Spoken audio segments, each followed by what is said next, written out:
今日同大家講講中國。中國最犀利亦最唔容易嘅地方，就係一邊頂住外國勢力嘅圍攻，一邊挨住入邊一班短視之人嘅埋怨，仲要望住將來闖出一片天地。美國總統最中意做嘅就係一上台就即刻否定同推翻前任嘅政策，所以佢哋搞唔到長遠計劃。而喺中國，無論當下幾咁艱難，都會為咗國家嘅將來制定5年、10年甚至15年嘅計劃，一步一步腳印去實現。而家搭地鐵返工，坐高鐵返屋企，網上購物2日就送到，邊個唔覺得方便？但係幾十年前，中國人連餐飽飯都食唔上，國家只係一心想將唔好嘅嘢變好。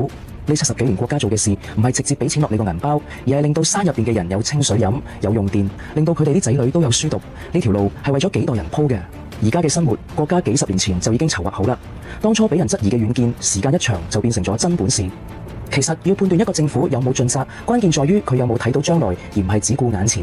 因為絕大多數政府嘅決策短期內都見唔到成效，所以會俾好多人冷嘲熱諷咁反對同批評。中國又點樣呢？喺一窮二白嘅時候就已經開始搞掃盲運動，仲大力興建各種水利工程。人均 GDP 喺全世界排尾班嗰陣，就已經開始規劃高速公路。高速公路仲俾人鬧係面子工程，而家邊個仲敢講呢條10幾萬公里縱橫全國嘅高速網絡係面子工程？10幾年前，人均 GDP 先得1700幾美元，同菲律賓差唔多水平，高鐵就已經動工。嗰陣時唔知幾多人鬧住等一等你嘅人民，幾多人覺得感同身受。再睇下當時嘅菲律賓政府又做咗啲咩？乜都冇做。其實中國呢個政府大可以學菲律賓，學好多落後嘅第3世界國家，乜都唔做就算。但係事實上做呢啲事喺當時係要俾好多知識分子同普通百姓指住背脊鬧。喺西部人民仲要捱苦嘅時候，殲20就已經起飛。